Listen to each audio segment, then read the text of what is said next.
right. Welcome, everybody, to the Go Wellness Collaborative. So glad you're here, and let everybody jump in.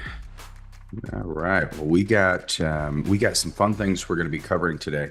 If you look at your overall practice and you say, okay, what are the things that are moving the needle the most? And one of the criteria that we look at is the testing, getting the right diagnostics, getting the right treatments, and then taking the right action and execution. So some of the new peptides, we'll talk about those today. We'll take a deep dive into some of the interesting ventures I've been on with YouTube.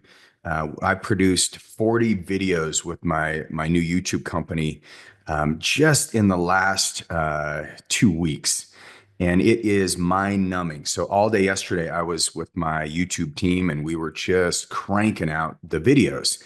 And so we'll see how it goes. But you'll see our new YouTube channel is just Reagan Archibald. I'm actually getting on LinkedIn, and I may actually post on there myself occasionally. But I will have my own not LinkedIn, but Instagram. So I'll have Instagram coming up too. But the fun thing about this is, as I've gone through and I've looked at everything that is really inspiring and exciting about the future of health and where we're going and what is available for you and I, is there's never been a better time that I've seen where there's more innovation, there's more opportunity, where it's easier to implement and execute on new strategies than right now. And so today, what my goal is just like we do a 10-year roadmap for our clients, I want to do a 10-year roadmap for your practice. But where we really want to go is how are you using technology, and how are you creating frameworks so that your thinking is always sharp, your thinking's always fresh, your thinking's always, it's simplified. Because if you look at the 10-year roadmap for your practice, what you see today is going to look a lot different than what was going on 10 years ago, believe it or not, is when I launched Go Wellness. And it was a really exciting, terrifying time because I was doing a lot of events for David Singer, for Physician Business Solutions. And I just realized I didn't like the content. I didn't agree with it. I didn't really resonate with it. And so I launched Go Wellness, and it really frustrated those groups that I was teaching for. I mean, I was going to 32 cities every single year. And so 2015, I founded Go Wellness, and I said, Go Wellness is going to be based on what actually works in the clinical setting. I'm not going to be dogmatic. There's not going to be any singular lab or singular group that I've got to be loyal to. I'm only loyal to what works, and what works for patients, but also what works for clinicians, because it's got to be this dynamic where you and I, as providers, we need to have the autonomy to be able to navigate their complexities in their health.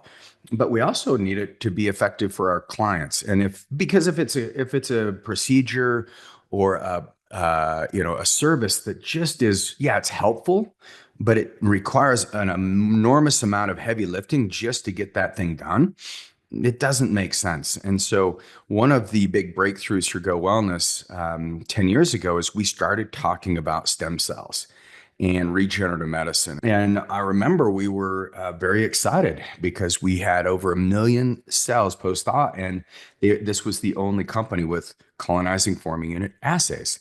And we got, our results were better. We realized we had some integrity behind what we were offering our clients. And so we went all in. We treat joints. We were treating patients with neurodegenerative diseases, and we were using mannitol to get it through the blood-brain barrier. And around the same time, I learned how to do this brain regeneration therapy, and that therapy is fascinating because you could see where the stem cells were able to migrate through the sinus cavities. The exciting thing at that time, it was equally as terrifying because we didn't really understand the ramifications. Today, I actually got a notification that the state of Florida has now approved stem cells. So have approved these similar to Utah. And I'll share with you guys this House bill. It's called House Bill 1617. And it's the Florida House of Representatives. And very excited to share this with you guys. And for those of you who practice in Florida, this is great news. But here's an act relating to stem cell therapy, and this is 2025, and this act goes in place. I believe it's July is when it goes into place. Sometimes the FDA, especially when it's new therapies like this, the regulations can be they can overstep their regulatory bounds, and that's where the states have to step in and say, hey, we need protection. And that's exactly what Utah did. I received, I believe, 3 different letters from Scott Gedlib, who was the FDA commissioner back in 2018 and 2019.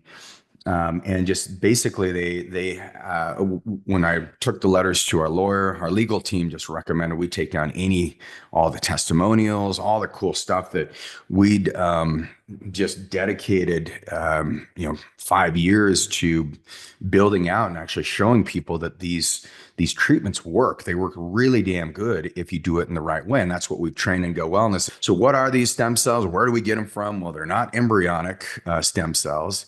But they're more like adult stem cells or mesenchymal stem cells that are found in the umbilical cord. And you can use the placental stem cells, but just so you guys are aware, the placental stem cells they're shaped different. They're more like spindle cells, and their replication is going to be different. And their signaling properties are going to be different than the stem cells that you find in what's called the perivascular region in the umbilical cord. And so in the umbilical cord, you've got these big vessels that run down the cord, and that's what keeps the baby nice and fed and healthy. But in what's called the perivascular region, that's where you've got Wharton's jelly, and that's where there's an abundance of these stem cells. I'm part of the Perinatal Stem Cell Society, and if you guys aren't part of that, you probably ought to become members. A lot of the events are here in Utah, but in 2020, this was March. I think it was like March 14th. I still saved the thing. I spoke right before Neil Reardon did.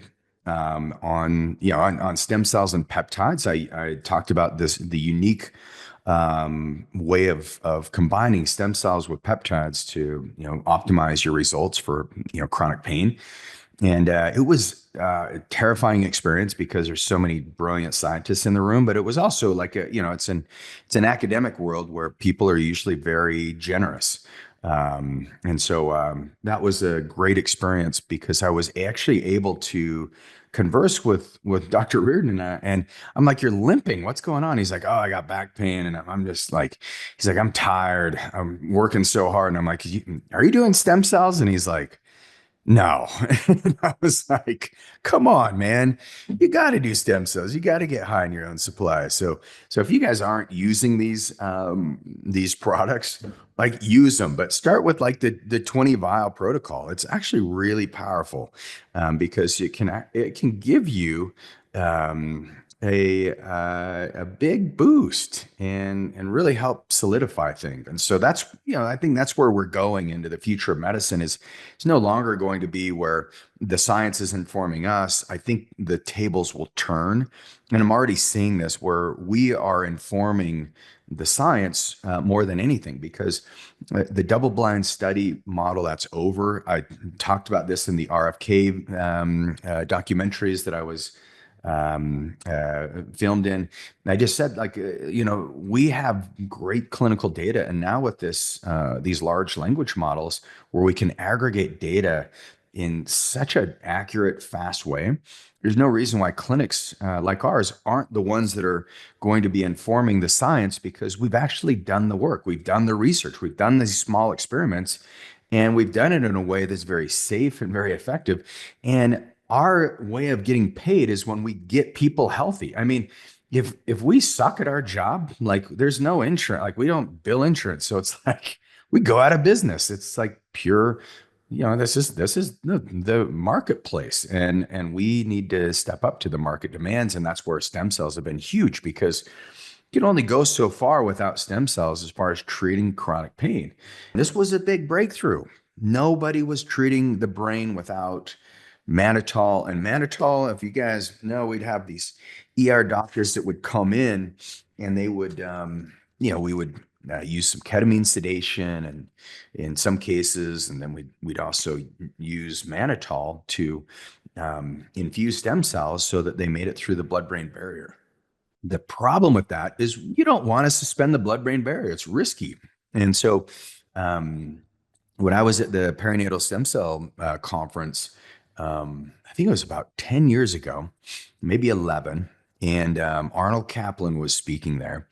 And he said the best way to treat the brain is intranasally. And I never even thought of that. I didn't want to just regurgitate what everyone else was doing. It would have been much easier to just like repeat all the other things I'd heard. But I said, I want to look at the studies and actually merge it, integrate the medicine. So Dan and I, we did all the leaky blood vessels, the leaky gut, the leaky lungs, the leaky brain. And the big takeaway we got is if you have one barrier that is compromised, and so hopefully you guys, these are some of the core principles that you want to look at. But if there's barriers that are compromised in the gut, like leaky gut, you're going to have leaky lungs, and you're going to also have leaky brain, and eventually leaky vessels. And those leaky vessels are where you have plaque that tends to build up to protect the blood vessels. This is from inflammation and oxidative damage. So looking at the ways that you can reduce this oxidative stress, support the mitochondria, and activate your body's own antioxidants. I mean, there's nothing better than exosomes, stem cells.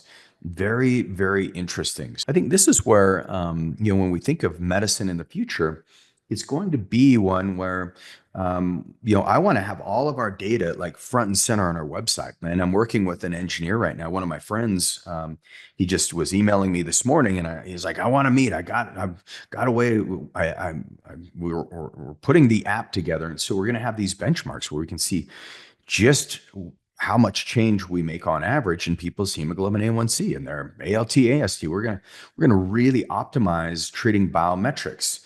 And then we're also going to say, hey, and people who had MS or people who have this, so we just need to get the data out there so that people can make an educated decision instead of just taking it at face value that maybe there's nothing else we could do. But what if we actually just had the evidence? What if we just did these small experiments and we said, well, let's just see if the treatments that we do here in the Go Wellness community actually move the needle. If you think about all these breakthroughs, when you can start stacking peptides with stem cells, when you can start thinking of the future of your practice, I think that we're in for a really, really amazing time. I mean, one of the most exciting times that I've ever seen, because now we can aggregate the data. I want to hear from you guys on how you're using AI and some of these breakthroughs. Really appreciate you guys. Love you guys. If there's anything that you're like topics that you want to address at any of the Go Wellness collaboratives, make sure you reach out, and you can email me, Reagan@AcuEastWest.com, and make sure that we cover it. Unless it's like stupid, I'm joking, but yeah, we'll make sure we cover it. All right. See you guys. Bye-bye.